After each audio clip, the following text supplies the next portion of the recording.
So it's unstable to have a mass point where you're tying with someone. If you increase your bid by epsilon, then you outbid them.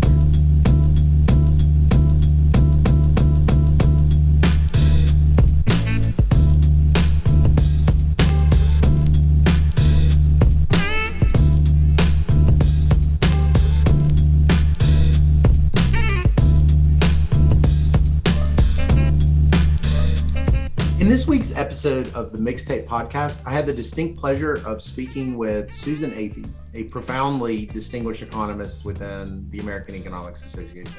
They used to say that the John Bates Clark Award given to an economist under 40 who made a substantial contribution to economic science was a leading indicator of winning the Nobel Prize in economics one day. But even if Dr. Susan Athey had not won the John Bates Clark Award, which she has won, you would only need to see her amazing career to realize that she is a likely candidate herself one day to win the Nobel Prize. Major discoveries to auction theory, major discoveries in micro theory, but also in commerce. First chief economist at Microsoft, sits on the board of like a half dozen firms, tenured at MIT, Harvard, now a professor in Stanford, and continues to make major contributions to an entirely different area of causal inference, experimentation, and machine learning. Every time we talk, I just enjoy also witnessing her passion and her excitement for life and her own views about living a good life as an economist. I consider it a great thing that she is currently the president of the American Economics Association, and it is my pleasure to get to her in this podcast. Dr. Susan Athey. My name is Scott Cunningham, and this is Stanford University. Susan, thank you so much for being on the podcast. Thanks for having me. It's great to talk to you today. Okay, well, so before we get started, kind of talking about, I kind of wanted to talk about your whole life. So I wanted to hear. You're one of the, am I correct that you went to college when you were 16 years old? Is that right? That is right. You're the first person. I haven't known anybody like that. So I wanted to ask a little bit, what was it like? What were you like as a kid? And what was it like going to college at such a young age? Yeah, well, I think actually today, so many things would be different. So that really it was precipitated by the fact that I was accelerated in math, which is, of course, a much more common thing now. So I was going to run out of math in my high school and need to go to community college, or some other thing. So already life was going to be complex. But actually, a lot of the reason that I went to college was that I was kind of a goof off in high school. I went through a bit of a rebellious phase, and I was skipping school, skipping class, running off campus, and, getting and not being very serious about my academics. But I had enough self-awareness to think that if I kind of changed my environment, I probably would get more serious. I had been serious before. I could be serious again. I just kind of turned high school into a little bit of a game. So I actually just wanted to get out because I wanted to change my environment. And I think I was exactly right. It was exactly what I needed to get to much harder work where I really needed to get serious and also be around other people who were, very smart, but also had a variety of interests. So I didn't really have to choose, being like one type of person or another type of person. Like I did, college has a much bigger pool of people to hang out with. Yeah, right. So you were sort of one of these super smart students that was kind of bored by your high school environment. Is that accurate? I went to a great high school. I mean, it was a great public school, and people at the top of my class went to top colleges. But it was still, I just sort of got into treating it as a little bit of a game, and it was hard to kind of find my way back. Yeah. So you went to Duke, age 16. You triple majored, computer science, econ, and math. How quickly did that happen? Yeah, I had, in order to help support myself in college, I had gotten a summer job I lived in the DC area, and there was a kid in my high school whose siblings had started a startup that sold computers to the government. Oh. So I was helping write bid proposals for procurement auctions for computers. And so that was, I'd actually been interested in programming. I was programming in BASIC when I was in elementary school. I knew about computer science, but it wasn't really a passion of mine. But then when I got interested in computers again for this summer job, and actually I got the job as a receptionist, but I very quickly started doing all sorts of other stuff too, because it was like a 30-person company. Wow. So that got me interested. Actually, that job got me interested in a couple of things. It got me interested in computers and computer science. And it also got me interested in procurement auctions. Mm-hmm. So I took computer science classes to start with. But I also took some econ, partly because I thought, maybe I might go to business school, or, I wasn't really sure, but the econ was sort of just a, little bit of a lark. And it was only later that I figured out how to pull it all together. And that story was actually kind of another serendipity. So I joined a sorority, and the vice president of my sorority was a woman, Leslie McFarland, now Leslie McFarland Marks, who's an economist at Duke, at Fuqua. And she was a research assistant for Professor Bob Marshall, who was working on auctions. And so she was looking for someone to be a research assistant, and I was a computer science major. So she got me a job to administer his workstation as a computer science major.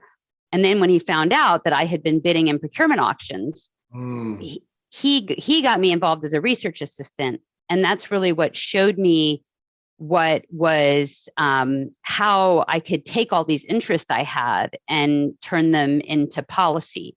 So he wrote some papers that were inspired by problems in the procurement system that I identified for him. Wow. And then he showed me how to write, what it meant to write a model, and he testified in front of Congress. So wow. It was super exciting. Like as a kid, I had this summer job, started as a receptionist. It's like, this is so crazy. They have these things, these protests, and there's this holdup thing that happens. And suddenly, 2 years later, he's my advisor sitting in front of Congress testifying they need to reform the regulation and fix this problem. So I was like, wow, this is so cool. Wow. So then Bob told me that if I wanted to go to grad school, I needed math. And so the math major came sort of at the end when I loaded up on math classes to get ready for grad school. I bet that was quite, I interviewed Gary King last week, and he was talking about how important it is for high school students to not necessarily participate in research, but to be at that level where they can understand the discoveries as it's happening. I bet that was quite an experience for you to see what you had noticed going on. All of a sudden moving into the area of policymaking. I can only imagine how cool that must have been. It was really thrilling. And at that time, it's funny because, now computer science is so practical, right? But at the time, computer science was more theoretical. So, for my computer science work, I would be, just locked in the lab. We would pull all-nighters because you had to work at the terminals, so it would be, me and a bunch of very unkempt other humans, mostly guys, there at 4 a.m, trying to debug our C code or whatever. Right. And it was interesting, but it wasn't motivating, right. In the same way. Like it was intellectually interesting, but it wasn't like inspiring. And the econ was, it was inspiring and interesting. So can you tell me what is it about you that you think econ is inspiring, that like to the next person, or what was it about econ that was so inspiring? Well, you could make the world better. You could solve a real problem. And of course, you can do that in computer science too. And now modern computer science has a lot of overlap with economics, actually. Right. But at the time, the economics seemed like it wasn't just building something, but it was really changing a system. Like I liked the idea of changing laws. And I also learned both in undergrad and especially in grad school, that one thing I have a knack for is like finding a good abstraction for a complicated problem. And it's just like it sings, it's like a chord or harmony or something, when the way it makes my brain feel. If you're like, I don't understand this, what's going on? Why does the world work this way? It all feels like a morass of, and then you're like, I can't understand. And then when you find a clear framework where it all makes sense, then it's just, now great. Now I can, when you understand it, you can write it down in math, you can communicate it, you can break it down.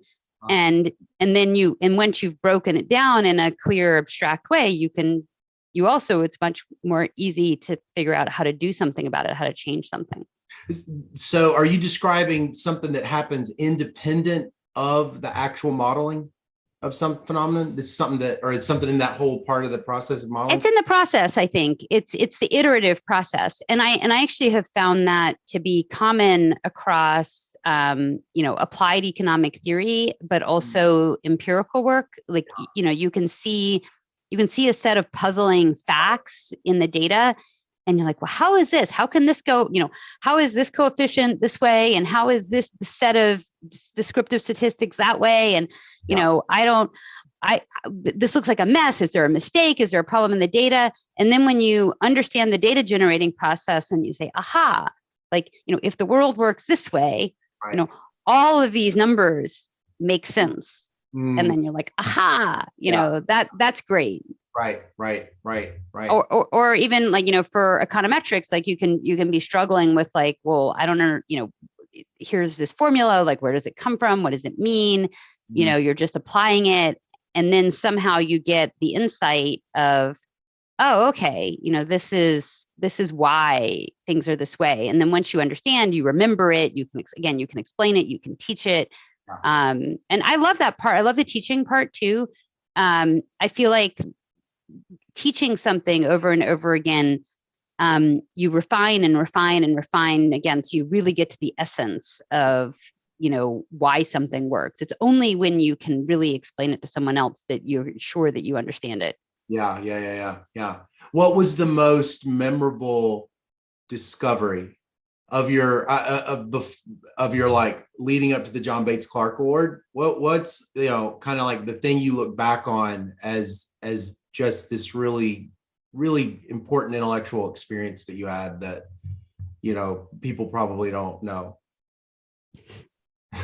of that body of work? When I'm helping my kids do application essays, there are always these questions like, what's the most important this, the most important that? And my kids say, I can't answer that. And I say, don't answer that question. Just answer a question. Yeah, okay. So I think it's really hard to do superlatives like that. I say that, I wrote this paper on existence of equilibria, and that was really cool because there was just sort of a one aha moment when Bob Marshall had actually talked to me about asymmetric first price auctions. And when I was an undergrad as a computer science major, one of the projects I worked on was trying to compute equilibria to asymmetric first price auctions. And they're pathologically unstable. And in fact, that problem wasn't really satisfactorily solved until much later. I never solved it as an undergrad for sure. I just showed that it was hard and that nothing worked. So I had thought about it for a long time. By the time, it'd been almost 10 years, I'd been exposed to that problem when I started working on it again. And the differential equations were really badly behaved. But there was this moment where I realized that if you sort of turned the problem on its side and you approximated these nonlinear functions as step functions, but then instead of working in the function space, so looking for equilibria in bids, instead you could, where there were lots of discontinuities. So in a first price auction, if two bids are tied, then one person wants to increase their bid a little bit. So it's unstable to have a mass point where you're tying with someone. If you increase your bid by epsilon, then you outbid them. Yeah. So that's a source of discontinuities, basically.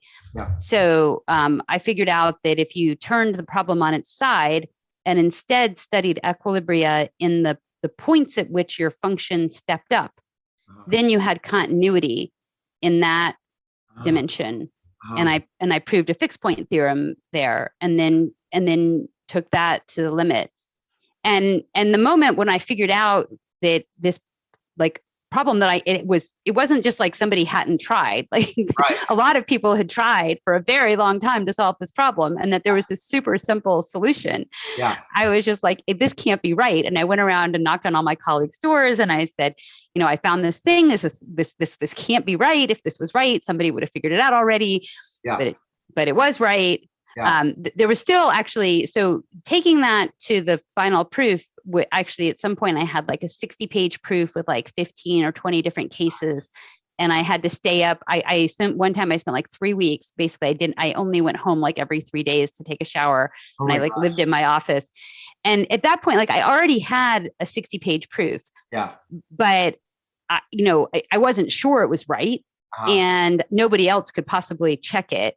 Right. And so I needed to just obsess on it to figure out how to reduce like all of that complexity into actually, 5 cases or 10 cases at least. So that was pretty amazing. And I think after that, I never really thought of myself as the kind of person who would or could do something like that. Yeah. And it just showed me a couple of things. One is like, it showed me that I could do a marathon. Right. I just had to be really motivated. And it made me realize that a lot of people, it's not like, I don't think there's like this typecast that you're the type of person that locks themselves away. It's more just like, if you think that it's really important and you're really excited, then, you find that you can do that, even if you never thought you could, or you never thought you would want to. So that experience is teaching you things about yourself, but it's not teaching you that you're smart. It's teaching you have the ability, you have fortitude or something like that. Is that what you're saying that you learned from that experience besides content? Yeah, I have to say, my whole career, and honestly, it's sad, but it still impacts me today. It can be very, I don't quite fit the stereotype of someone who's super smart mathematically. I never did. And even, I wasn't the fastest person. I didn't really try math competitions, but that probably has something to do with the fact that I probably would have done well, but not super well. Yeah. If you like, I was never the flashiest person. And my personality doesn't seem to match. And so it can really bother people. It really, really bothers people that I'm really good at this stuff. Everybody wants to think it's not true because it doesn't fit, especially if people who make it into a competition. And I'm not that interested in competing, but it's, for some people, it really bothers them that I might figure something out that they couldn't, because I'm not the kind of person who should be able to do that. So, but this whole thing about, like being smart, like, am I smart enough? Right. I always doubted that because I didn't seem to be checking the boxes of the smart people. And it's taken me it's really the only way that I came to have confidence in it is just like over and over and over again, I figured stuff out that other people hadn't. And so it just made me realize, yes, I am lucky. Like my brain makes connections that the way that my brain works is really good at certain things. Yeah. And that's been repeated. But there was still a question in my mind always of, well, I'm not really a technical person. Right. I do technical stuff in pursuit of a goal, but I'm not as a person, I'm not a technical person. I'm just a person that uses can call on her technical skills but it's effortful for me. Yeah. But when motivated, but the real strength is like figuring out what to get motivated on. Yeah. So did you at some point, kind of have one of these moments where you were like, these are my goals, my goal, and it moved beyond just writing papers? Because, your career has spanned so much achievement in academia, but then, also moving into industry. Was there this point where you started to have kind of these unique kind of goal setting as an economist? Sort of. I mean, I think that I'm always intentional. Like I'm not, I'm not just kind of bouncing around. But I don't think that I had an overarching goal. Like I need to be X, I need to be Y. One thing is that I never really thought of myself as someone who would do X or could do X. Like I was like, couldn't believe I got into Stanford, and I really couldn't believe I got a job at MIT. And I really didn't believe I was going to get tenure, So everything that's happened has sort of been like, wow, am I the kind of person who can do that? Or is that really going to work out for me? So I haven't set these really lofty aspirations, partly because I often didn't necessarily think they were even attainable. Right. So I'm much more about like, I need something that gets me out of bed in the morning. Yeah. Like I can work. It's kind of weird because I don't want to make other people feel like they could or should have to work all the time. I do work harder than pretty much anybody I know. But I can't make myself work on anything. Right. I'm terrible at making myself work. I'm terrible. I procrastinate. Like if there's something I don't want to do, like if I have to give a talk tomorrow and I want to prepare it, I like start preparing it at 1 a.m. because I can't make myself do it beforehand. So I'm terrible at making myself work. And so what I figured out for me is the whole secret to success is just, I get to find something I'm excited about. And if I'm excited about, then I do it. And if I'm not excited, I do terrible at it. Yeah. And so I think, but I get very excited about doing something I don't know how to do. Yeah. So I think like, okay, I was a theorist and then but I was really interested in doing something that would change the world in some way. I wanted it to have impact. And so I got more interested in applied work, but I didn't know how to do it. I hadn't even taken econometrics. I didn't take econometrics classes in grad school. Like I took 2 quarters of econometrics in grad school, just the first year, nothing more. So I didn't take empirical courses in grad school. I did empirical work as an undergrad, but not in grad school. Right. So I was like, okay, I got to learn to be an empiricist. I got to read. I've got to go to seminars. I've got to advise. I've got to teach. So that was really exciting to learn. And I think the industry stuff pulled me in because, again, it was impactful. I was interested, so Microsoft invited me to be chief economist, like it was completely random. I had no background at all and I had no aspiration. They called me. And I was that a category at the time, chief economist? So Hal Varian was chief economist of Google. Yeah. And Preston McAfee had been like 2 to 3 years at Yahoo, leading a research group. Yeah. But it wasn't really a thing. So Steve Ballmer had knew that Google and Yahoo had them, and he knew that he needed advice. Actually, they didn't initially invite me to be chief economist. They just invited me to do some consulting. But the questions were really interesting. One place where I was prescient was that I had been thinking about internet search, and I thought that search was important. And I thought that it was going to grow and become a more important part of how we got information and news and elections. And I was worried about all of that in 2007, when I think a lot of people still thought it was niche. I think it was my computer science background and kind of some of my entrepreneurial background that I was always intrigued by the tech sector. So I was very interested in that. So the chance to work for Microsoft in particular was really appealing because they had money, so they weren't going to have to exit. Right. And they were the second place firm, so they were going to compete with Google. Yeah. But then the thing that made me stay was, well, many things made me stay, but one of them was that I got just completely mesmerized by the search engine as a thing. And so there were no economists there. So, I was trying to work with data with everybody that I could work with were machine learner people or engineers who were supporting machine learning people. Yes. So it was a different language, a different perspective, no causal inference, no standard errors, just prediction. Using black box algorithms. So I had to learn to operate in that environment. I didn't understand it. Right. I didn't understand why they were doing what they were doing. Yeah. And there was this huge important problem. Yeah. And somehow they gave me a lot of latitude and a lot of, it was kind of a little bit random why I got so much power. One of the things was that they kept turning over their senior management of the ad platform at the time. So I had more longevity than anybody else there by a couple of years in. So, it was this great opportunity. And there were so many things I was learning and so many things I didn't understand. And it was clear that there were so many different societal problems, whether it's like fairness or content moderation or, impact on downstream industries like news or other vertical industries. There was like the auction issues. There was like how you combine machine learning and structural modeling.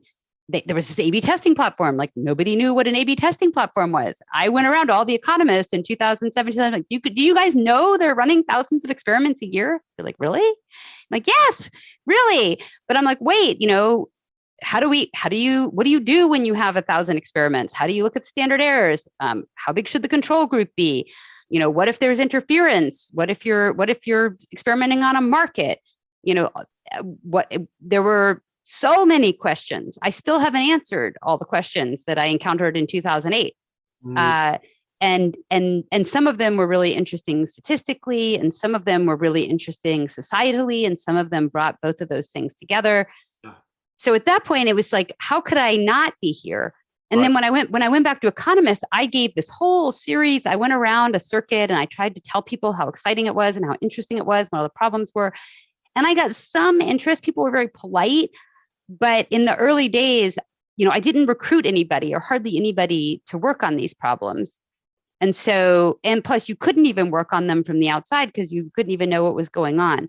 So this was really like, why did I stay and do this? It was like, because every day when I got out of bed in the morning, there were 15 problems that I didn't know the answer to that were intellectually interesting and important and scientifically exciting and practically exciting. So like, how could you not get out of bed and do it?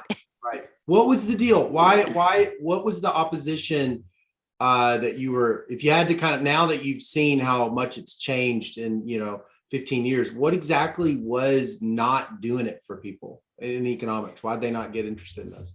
Well, I think from the substantive side, there had been a lot of turnover and change in tech. So when I tried to explain why I thought that Google had a durable market power, for example, but there's been so many different search engines and I like Google and it's free and it works really well. How they said they didn't want to be evil. So what's the problem? Right. And people didn't understand the economics and the business model behind the scenes, that having that ad platform that they had was a huge barrier to entry, and it would make it basically possible for them to buy or scoop up any way that anybody could compete with them. So there were big economies of scale in algorithmic search, but even though economists are supposed to understand economics, they thought about the consumer product, the consumer side of things, not the business side of things. And they didn't understand what was happening in the background and why Google was in a position to monopolize and continue to monopolize. So I think, and they also were just like, oh, I can get my news any old way. When I want to find something, I can find it. I'm not manipulated. So they didn't believe that, if you re-rank results, it would make a really huge difference, or that Google would re-rank results. So all of these things that are now kind of obvious and everybody's concerned about, the power, what the problems are of having one or two gatekeepers to information, that those problems, people just somehow minimize them. And I knew they were small at the time, but they were coming, they were coming. And then on the technical side, I just think, there's a few things. One is, people thought, econometricians, I think, thought that experiments were boring. Right. Like, what do economists do? We think about estimating parameters from observational data in some way or another. Right. That's what we do. Yeah. And RCTs is like, there's no problem. Right. Exactly. Yeah. And so, but in the end, that was so wrong. because I have many papers, and there's many more papers to be written on, I would call it advanced experimental design. So it's, what do you do when you're doing thousands of experiments? It's, how do you use the data most effectively? How do you do adaptive experiments, contextual bandits, and how do you test hypotheses afterwards? How do you learn to reuse the data? How do you map short-term outcomes to long-term outcomes? Again, experimentation on markets. So if you're doing an experiment that affects advertisers compete with each other. So that's a very much of an unsolved problem. I designed staggered rollout experiments. So suppose if you are experimenting on markets, then you don't have a lot of markets. Right. So one way to do it is to design your data so that you will have essentially a setup to do diffs and diffs analysis afterwards. Right. And so Microsoft, I designed these kinds of experiments using simulations, and now I've got a paper, doing it theoretically. Yeah. I started working on the paper 10 years later.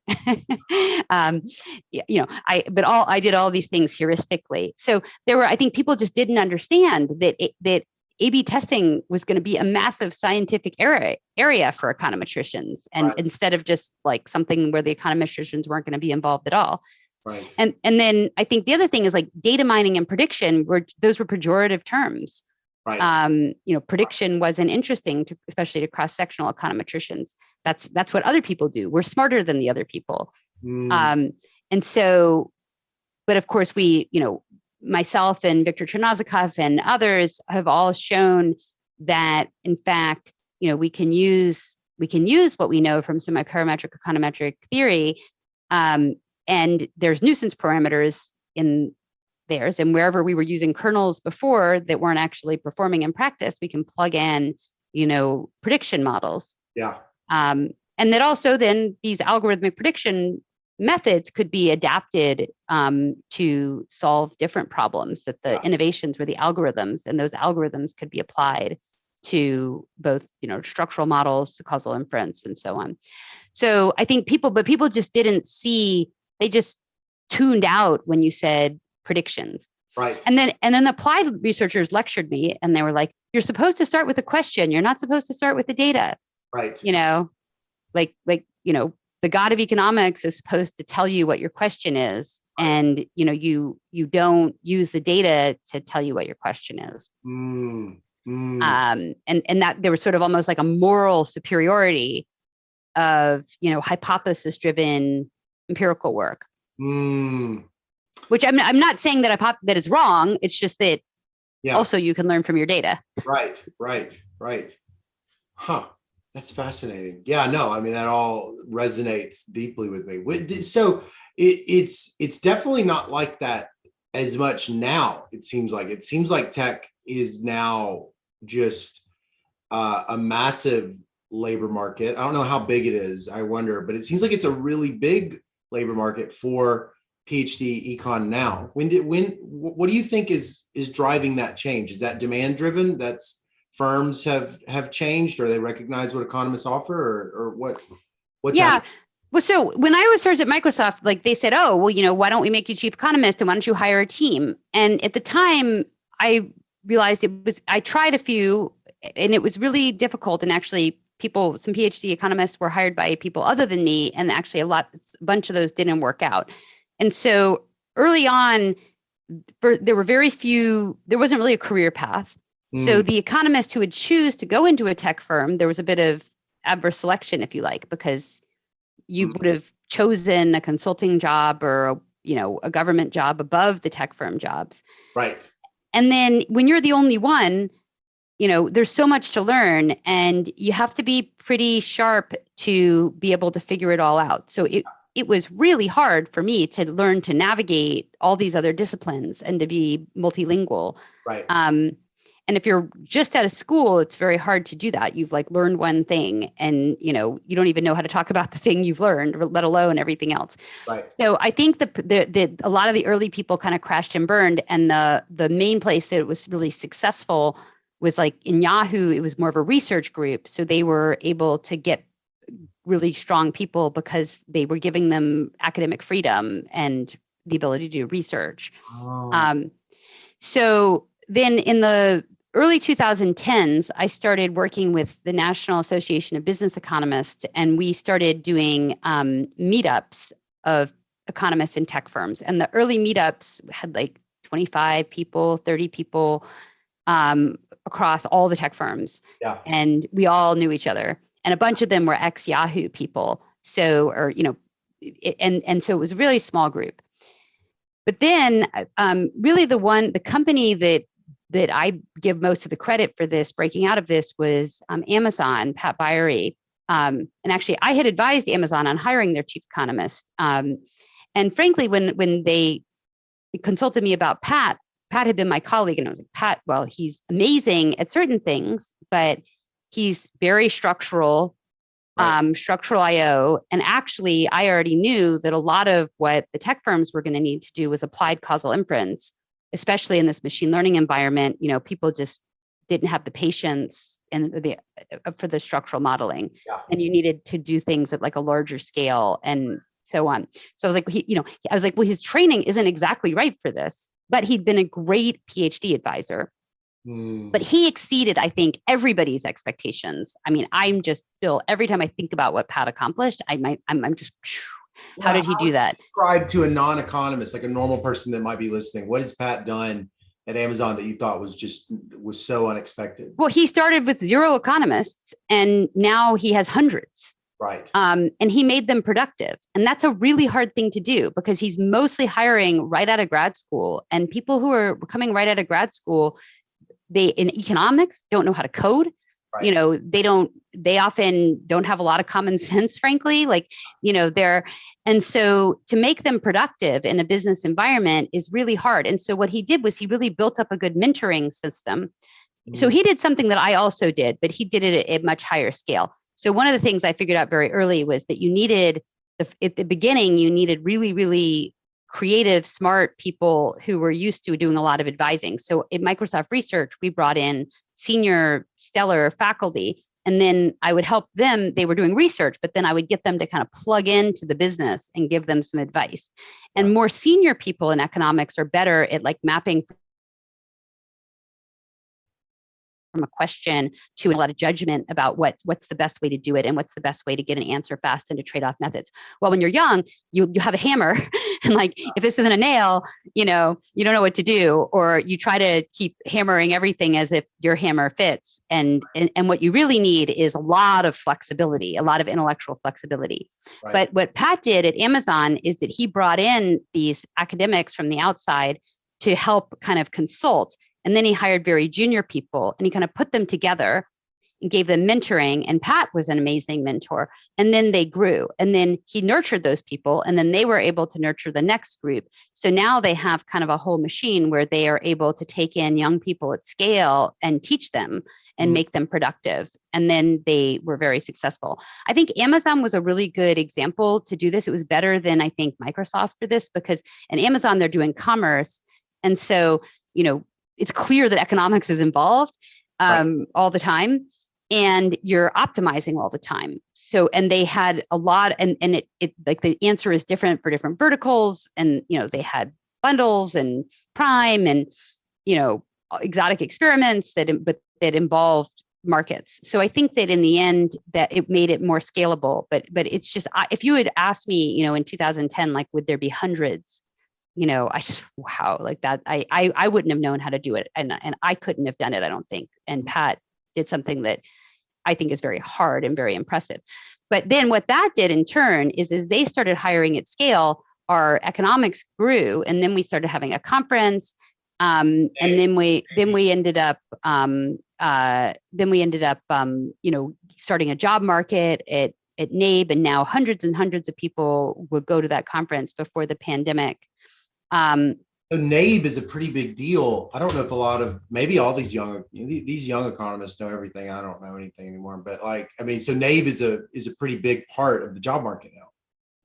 Yeah. So what we did, so the National Association of Business Economists had traditionally focused on like chief economists who did like forecasting and time series, which is incredibly important. but they did not have any presence in tech firms, and tech firms didn't want forecasting. They wanted microeconomics. Right. So I helped NABE at the beginning kind of craft a strategy for this new job market. And so we started creating this conference, which would allow young people to learn what a job in tech was all about. And so we had a lot of educational panels, and academics, but as well as industry people giving presentations. And then that turned into a recruiting event. And so of course, we all know there's problems with unraveling. So what we did there sort of contributes to unraveling, but it also stops unraveling.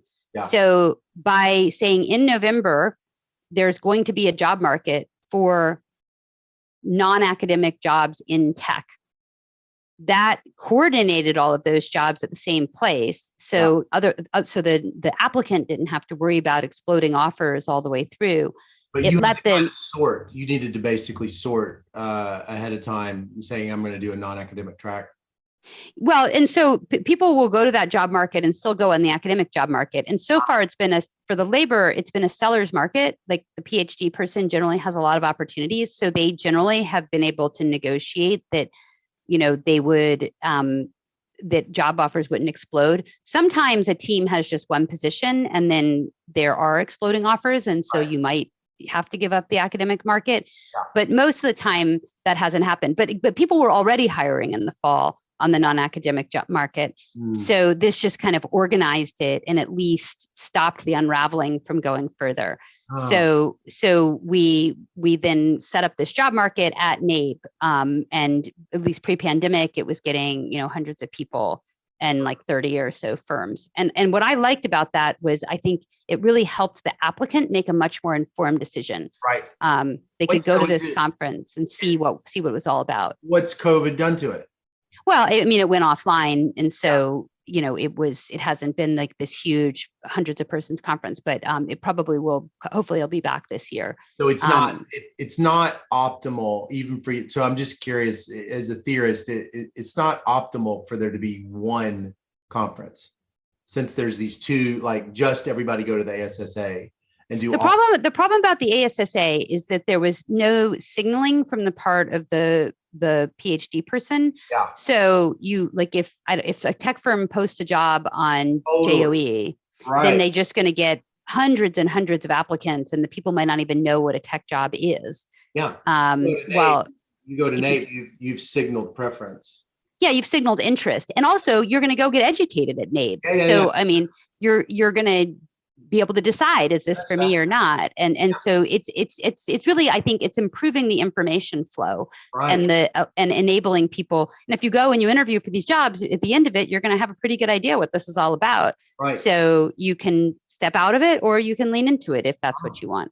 Oh, that's really ingenious. I didn't know anything about that. That's great. This is great. I have topics here to list, and I want to just keep talking about one thing, but I also wanted to talk about other things.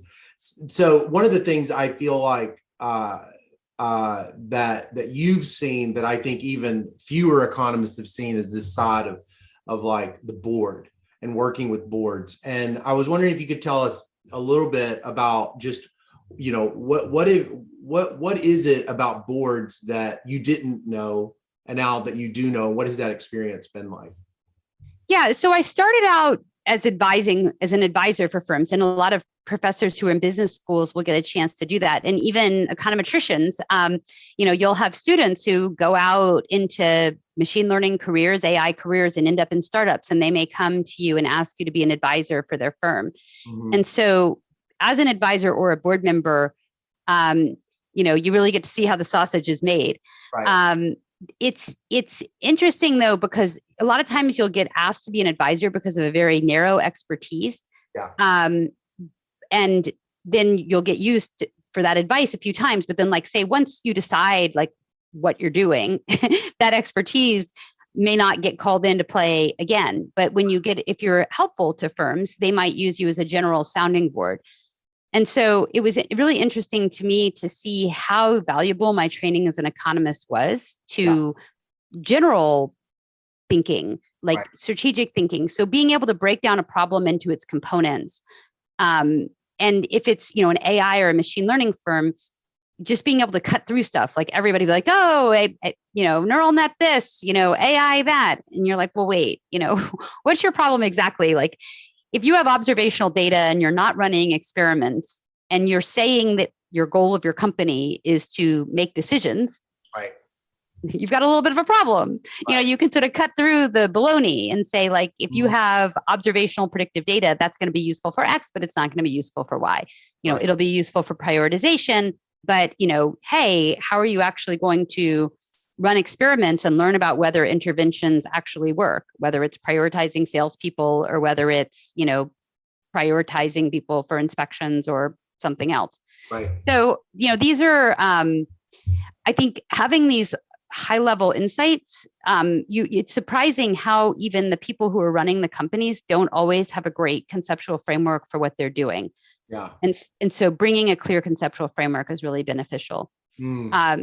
I also learned a ton of other stuff while being on the boards, you know, how financing works and what really motivates companies. And, you know, like, I think I have a much better model of why companies do what they do, having seen the decision-making process. And I think it also helps me think about regulation and policy when you see how regulation, you know, really affects things. And I have to say that it's made me think differently because even if you're a very pro-regulation person and you understand the need for regulation, when you see how it works in practice and that it's often co-opted to help incumbents keep out entrants and so on, you know, you get a little bit more skeptical about the role of government. And it's made me really motivated now to think about, well, okay, how can I help?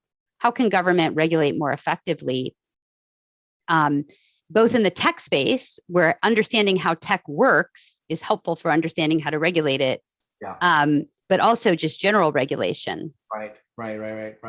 So what is it? What are the characteristics that make an economist a particularly valuable member of a board, as opposed to, you know, what I'm sure there's a set of skills, non-cognitive, cognitive, and experience that makes them really excel. Well, so I say there's some disadvantages because our assertive style can come on too strong. So you, in business in general, economists often need to be re-educated to behave better. And that's been a consistent message that comes up at these NABE conferences and everything else, that economists, you need to be constructive. You need to be nice, respectful, helpful. That's what makes you good in the business world. And so a lot of my opportunities came, like I work with people at Microsoft, and then they started running Rover, this dog sitting, dog walking company. And they wanted me because I had been helpful to them.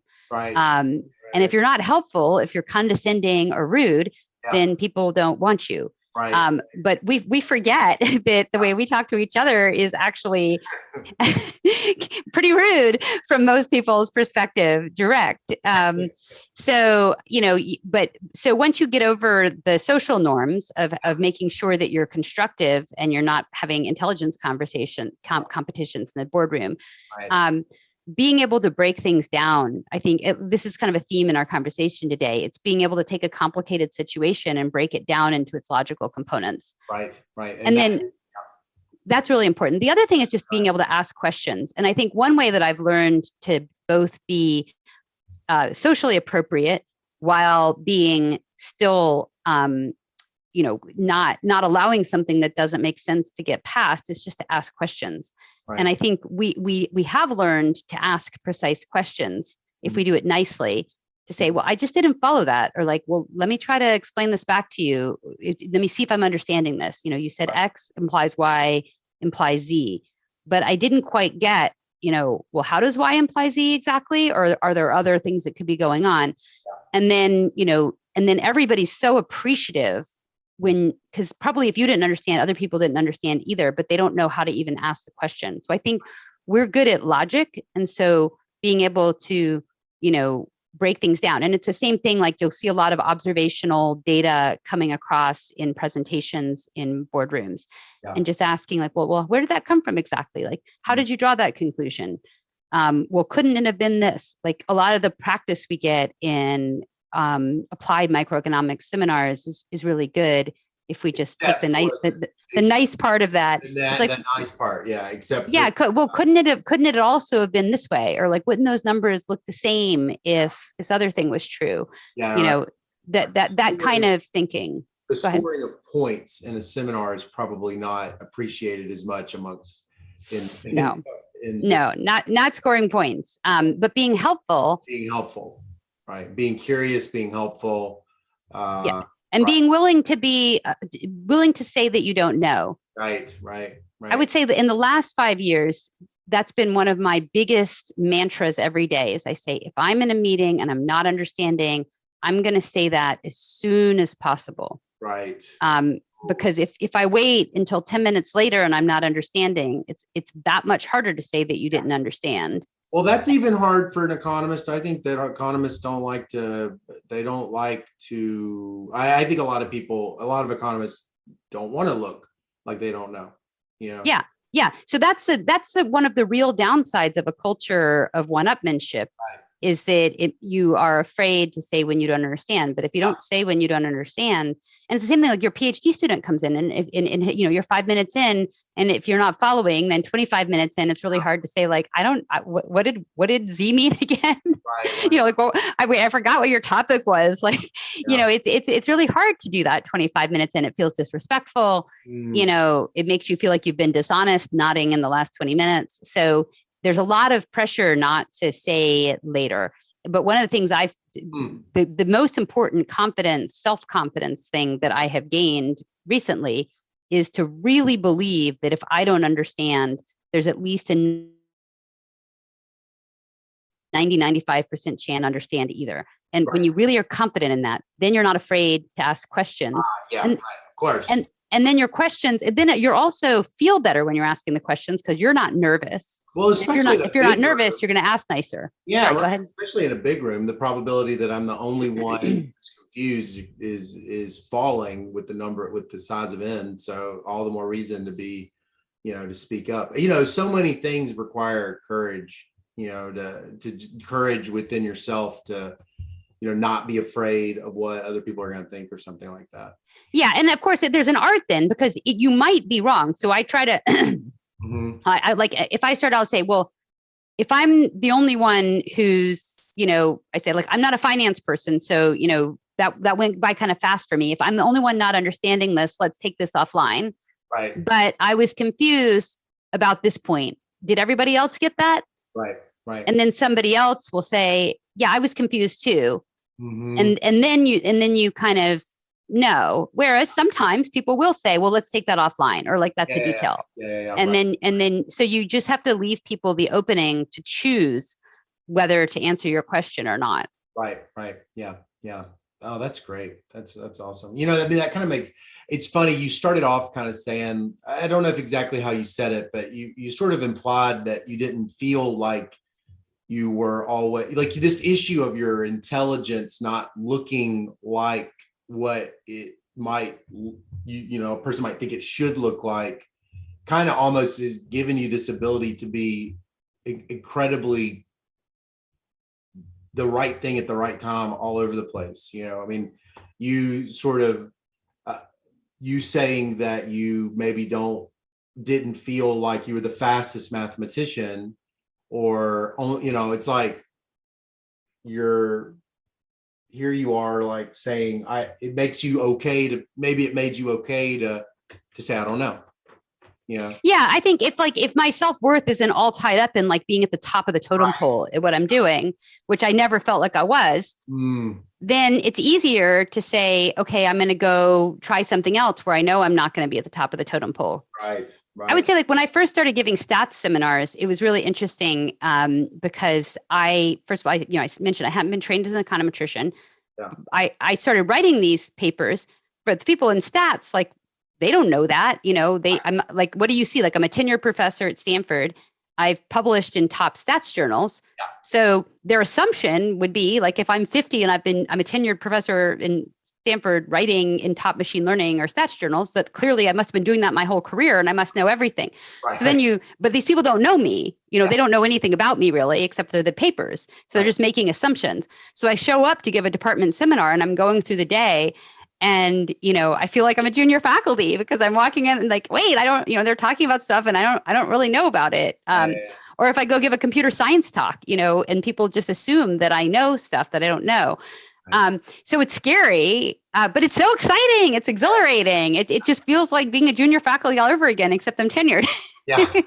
So the downside is much more limited. Right. So to me, like not knowing is great. But like right now I'm working on this work on contextual bandits, and it's technical in a very specific way. There's a specific type of theorem that gets you published in like ICML or NeurIPS or, KDD, these top AI conferences. There's a certain style. And, I knew none of it. And I actually found it very hard to read for a while. But at this point, and it's still a little scary, but, I got these great students. The students would come in to me and the students thought I knew everything. And I'm like, well, guys, I don't actually know everything, but I have great questions, but I actually really don't know how to answer them at all. Like I've never written a paper like this. I don't know how to write these proofs.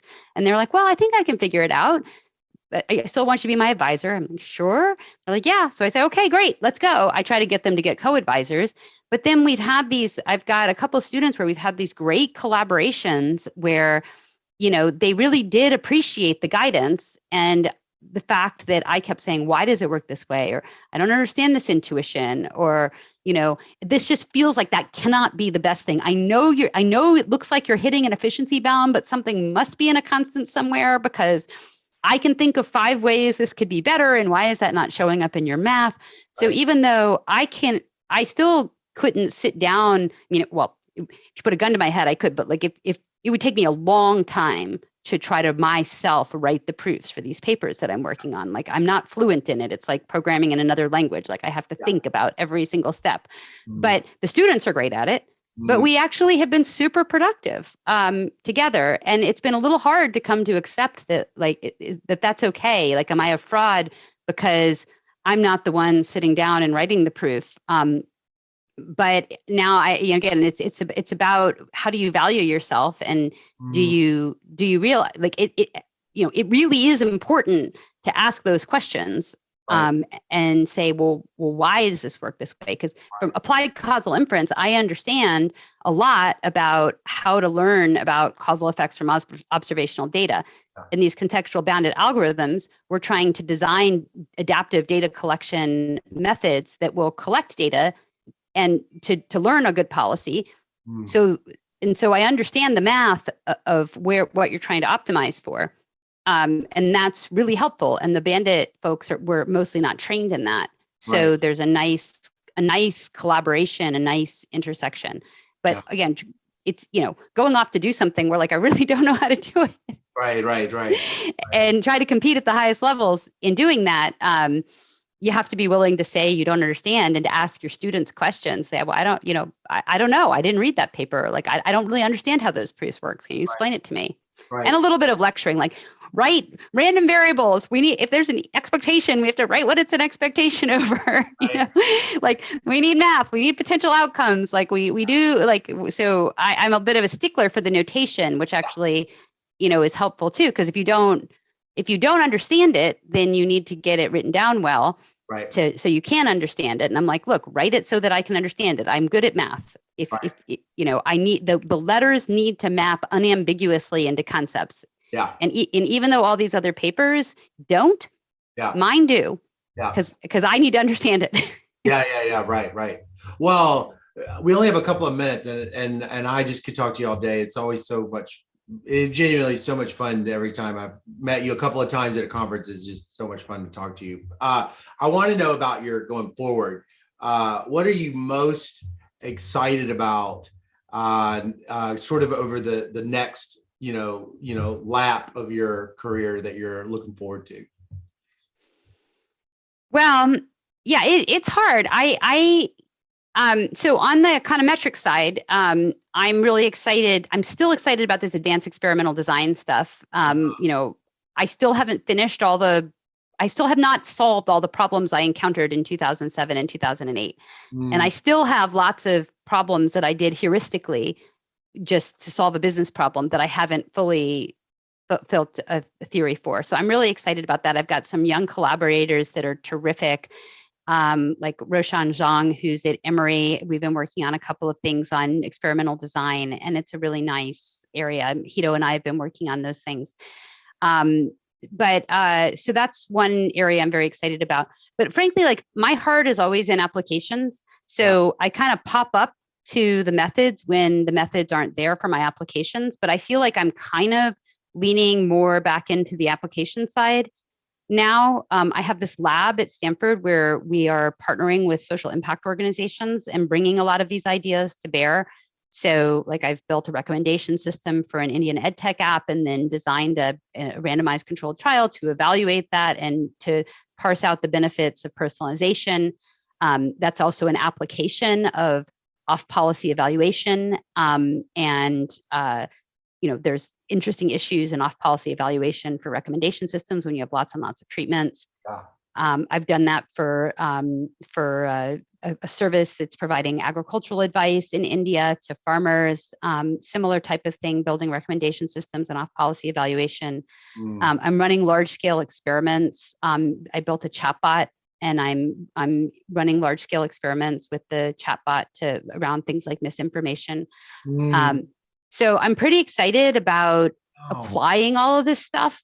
That was the whole point, and applying it now in a more social impact area.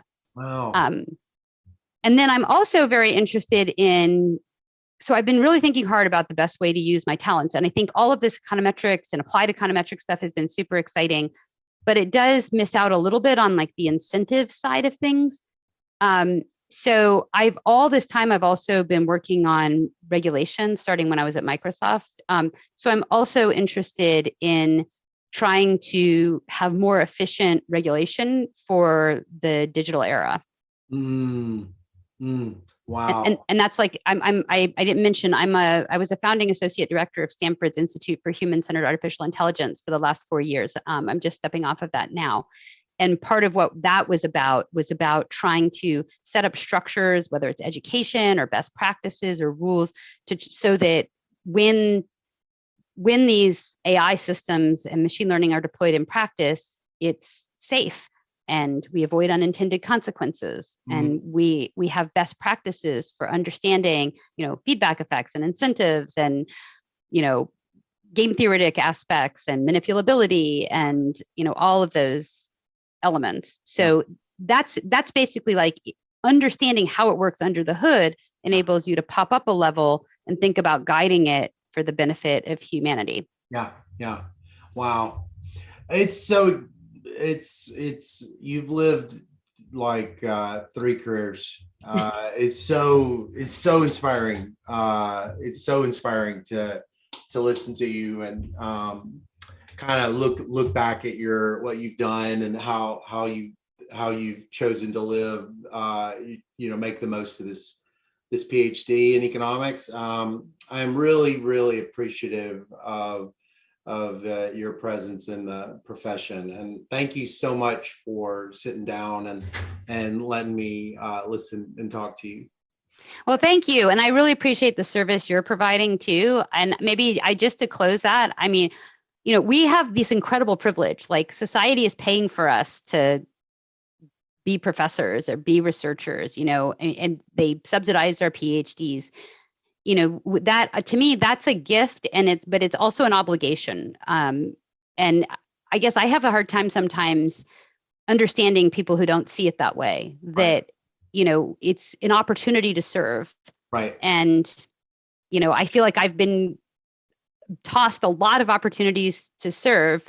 But if I don't take those, you can't take all of them. You have to choose, obviously. You have to choose where you are best suited to serve, and you shouldn't try to do everything.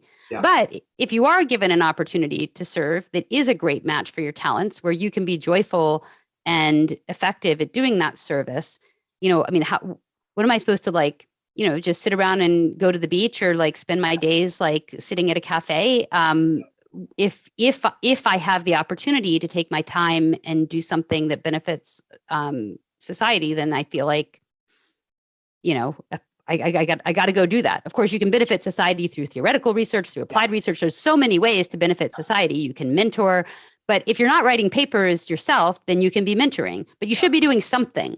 Right. We have these gifts. We've been given this education. We've been given a platform and opportunity. And so, how you serve is personal, right. but I think we all need to serve. Yeah. It's otherwise we're almost like we're stealing by just, going to the beach. Like that's not, we're not entitled for society to support. But we're given the opportunity to use our talents, and it's all very personal how you use your talents, and it should be something that's meaningful and purposeful and gives you joy, because you're not going to be good at it in the long run if you don't like it. But and there's so many ways to serve, but I think all of us in the end, we're a service profession, and we should be serving. No, I completely agree with that. Well, thank you so much, Susan. It's so nice to see you. I hope you have a great rest of your day. Great, thank you. Okay, bye-bye. Bye-bye.